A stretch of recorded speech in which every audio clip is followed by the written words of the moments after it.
अस्सलाम वालेकुम students, hope you will be fine. कल हमने यहाँ तक पढ़ा था कि इक्वेशन को कैसे बैलेंस कर सकते हैं, forward reaction, reverse reaction, reversible reaction and irreversible reaction. आज हम देखेंगे कि इक्वेशन बैलेंस कैसे होती है। बैलेंस मतलब इक्विलिब्रियम वैरायटी उसकी देखेंगे। बैलेंस में भी achieved in a variety of वे, मुख्तलिफ तरीके हैं इसके कैसे, जैसे हम आज केमिकल इक्विलिब्रियम स्टेट पढ़ेंगे, स्टैटिक इक्विलिब्रियम पढ़ेंगे, डायनामिक इक्विलिब्रियम पढ़ेंगे और एक लॉन्ग क्वेश्चन पढ़ेंगे वेरी इंपॉर्टेंट जो बोर्ड में आता है, ग्राफिकल रिप्रेजेंटेशन से हम कैसे रिवर्स और फॉरवर्ड रिएक्शन का बता सकते हैं। जी स्टूडेंट्स, आई होप कि आपको कल वाला लेक्चर समझ आ गया होगा। आज मैं स्टार्ट करती हूँ chemical equilibrium state. What is a chemical equilibrium state? Difference between static equilibrium and dynamic equilibrium. इनमें से ये 2 इंपॉर्टेंट शॉर्ट क्वेश्चन हैं जो बोर्ड में पूछे जाते हैं, बोर्ड के एग्जाम में पूछे जाते हैं।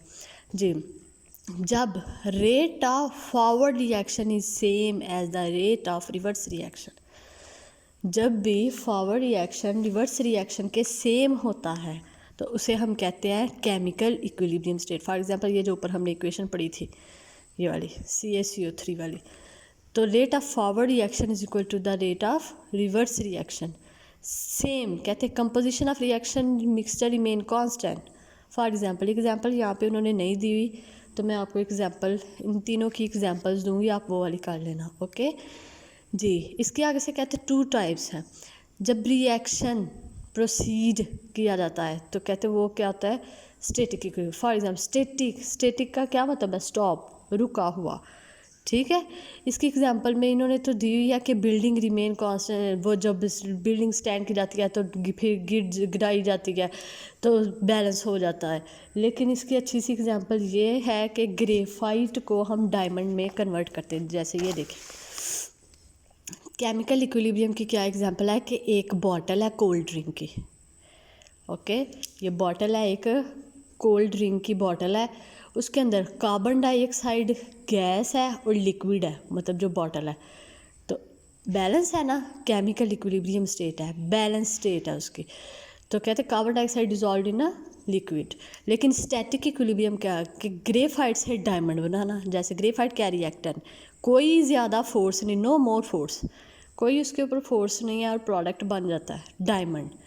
ओके, स्टैटिक, स्टॉप, इससे आपने याद रखना कि स्टैटिक होता क्या है। डायनामिक का वैसे मीन तो होता है मूवमेंट, लेकिन केमिस्ट्री के अंदर क्या होगा, डायनामिक का मतलब कि rate of forward reaction is equal to the rate of reverse reaction but take place in opposite direction. For example ये देखें, लिखा हुआ ना, rate of forward reaction and rate of reverse reaction दोनों क्या है, आपस में इक्वल है। लेकिन यहाँ पे अगर आप एग्जांपल देखें तो देखें NaCl, ये S का मतलब पता क्या होता है कि ये सॉलिड है। सॉलिड किसे कहते हैं, ठोस चीज़ है। और जब ये टूटता है तो देखो आयंस बन जाते हैं। पॉजिटिव नेगेटिव क्या होते हैं, आयंस होते हैं। Na सोडियम का आयन, Cl क्लोरीन का आयन। एक्वस, AQ लिखा होता है एक्वस के, ये पानी है, पानी के अंदर ऐसे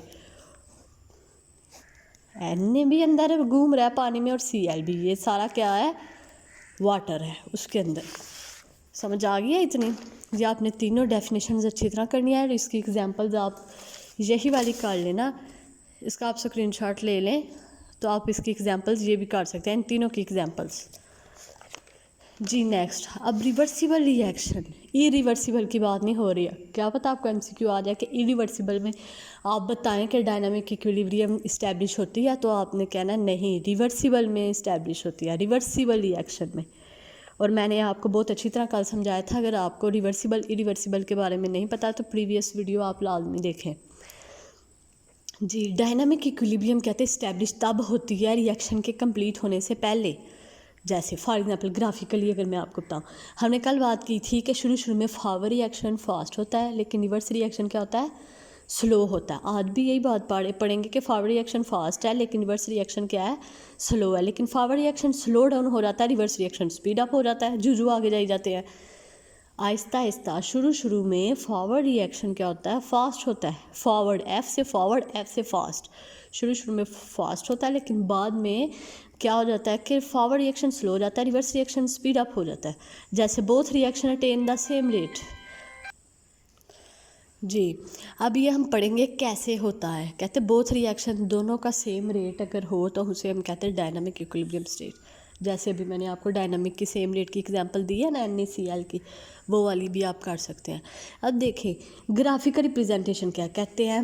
नीचे हमने टाइम लिया एक्स एक्सिस पे, वाई एक्सिस, ये आपने लाजमी लिखने एक्स एक्सिस वाई। अगर आप ग्राफ सारा बना लेंगे तो ये नहीं लिखेंगे तो आपको कोई मार्क्स नहीं मिलेगा। ऊपर है फॉरवर्ड रिएक्शन, नीचे रिवर्स रिएक्शन। अब इधर आप ये वाली इक्वेशन भी लिख सकते हैं फॉरवर्ड रिएक्शन की और रिवर्स रिएक्शन की, जैसे हमने पीछे पढ़ा था। अगर आपको याद हो पिछला लेक्चर तो उसके अंदर हमने फॉरवर्ड रिवर्स रिएक्शन की एग्जांपल्स पढ़ी थी, तो आप ये वाली एग्जांपल्स भी दे सकते हैं। अब देखें रिवर्स रिएक्शन आ रहा है, फॉरवर्ड रिएक्शन आ रहा है, लेकिन एंड पे आके ये क्या हो गया, कांस्टेंट हो गया। ये देख कांस्टेंट सीधा इक्वल। तो इससे हम लोग ग्राफिकल रिप्रेजेंटेशन से हम लोग फॉरवर्ड रिएक्शन और रिवर्स रिएक्शन का रेट डिटरमाइन कर सकते हैं। ओके, ये आपने लॉन्ग क्वेश्चन अच्छी तरह करना है। ये इसका इसी चैप्टर का एक्सरसाइज के अंदर है लॉन्ग क्वेश्चन, यहाँ से लेके यहाँ तक आपने इसकी पूरी डिटेल बतानी है। जैसे अब कहते हैं in case of reaction between hydrogen and iodine, ये हमने पीछे भी इतनी दफ़ा पढ़ा। हाइड्रोजन आयोडीन जब मिलते हैं तो हाइड्रोजन आयोडाइड बना देते हैं। जब हाइड्रोजन आयोडाइड डिकम्पोज हो जाते हैं तो हाइड्रोजन और आयोडाइड का मॉलिक्यूल अलहदा हो जाता है। No iodine, this is iodide. जब हाइड्रोजन के साथ आयोडीन लग जाता है तो आयोडाइड में कन्वर्ट हो जाता है। अगर अलहदा रहेगा तो दिस इज़ आयोडीन।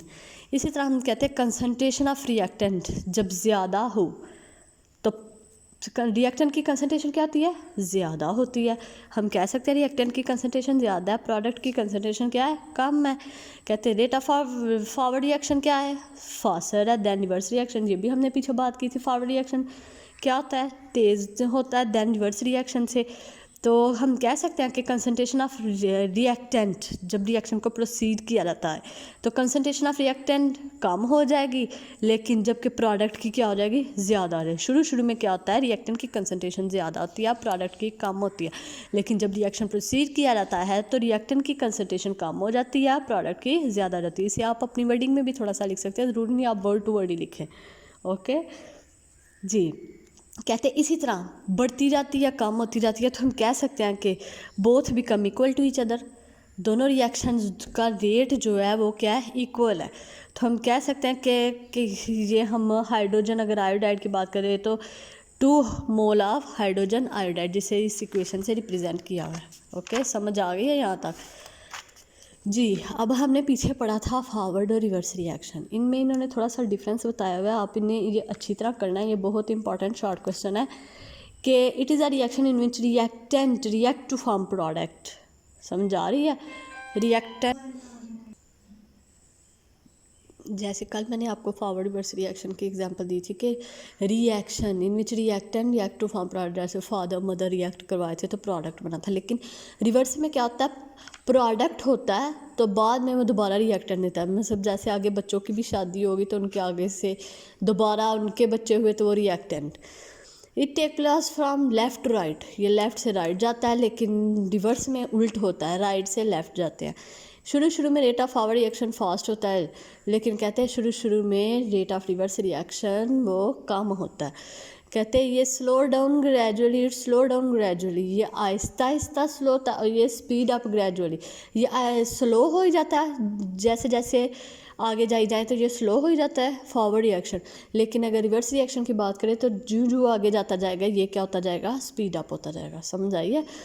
आ गया macroscopic characteristics of dynamic equilibrium. This is very very important long question, board में हर साल ये वाला क्वेश्चन पूछा जाता है कि डायनामिक इक्विलिब्रियम की करेक्टरिस्टिक्स बताएं। क्योंकि हमने पीछे स्टैटिक पढ़ा वो भी आम सा ही था, पीछे फिर हमने केमिकल पढ़ा वो भी आम सा था, लेकिन ये डायनामिक इक्विलिब्रियम जो है इसकी आगे से पूरी डिटेल है। पूरे चैप्टर में डायनामिक इक्विलिब्रियम का ही ज़्यादा जिक्र किया गया।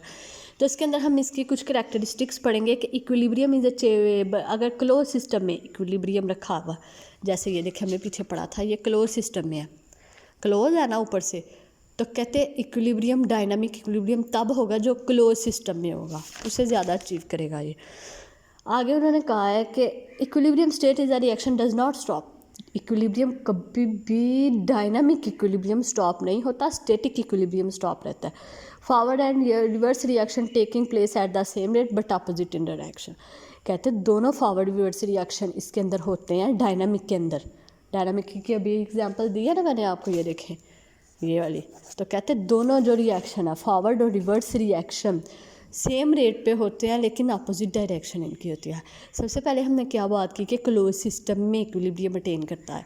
फिर हमने बात की कि इक्विलिब्रियम, डायनामिक इक्विलिब्रियम, ये कभी भी स्टॉप नहीं होता, ये हमेशा फॉरवर्ड और रिवर्स रिएक्शन को एक सेम रेट पे रखता है। तीसरी बात यह है कि अमाउंट ना रिएक्टेंट की ना प्रोडक्ट की चेंज नहीं होगी। ये देखें जैसे एक ही मोल इसका है 1 और 1 नहीं, अब टूट गया, Na भी एक है, Cl भी एक है, तो देखें इक्वल है ना, इक्वल अमाउंट है। कहते हैं अमाउंट चेंज नहीं होती। फिजिकल प्रॉपर्टीज में क्या आता है कि colour density remain the same. Dynamic equilibrium में कलर डेंसिटी रिमेन सेम रहती है। Equilibrium is attainable from either way starting from reactant to form product. कहते हैं इक्विलिब्रियम कैसे अटेन करेगा, रिएक्टेंट अगर है ये रिएक्टेंट, तो इस तरफ है अगर प्रोडक्ट कोई भी, जैसे ये देख लेंगे ये रिएक्टेंट है तो ये प्रोडक्ट है। कहते हैं इक्विलिब्रियम अटेन होना चाहिए प्रोडक्ट बनाने के लिए। अगर प्रोडक्ट है तो इक्विलिब्रियम, जैसे 1 तो 1 इक्वल है। Okay, an equilibrium state can be disturbed and again achieved under the given condition of. कहते हैं इक्विलिब्रियम डिस्टर्ब हो सकता है टेम्परेचर की वजह से, प्रेशर की वजह से एंड कंसनट्रेशन की वजह से।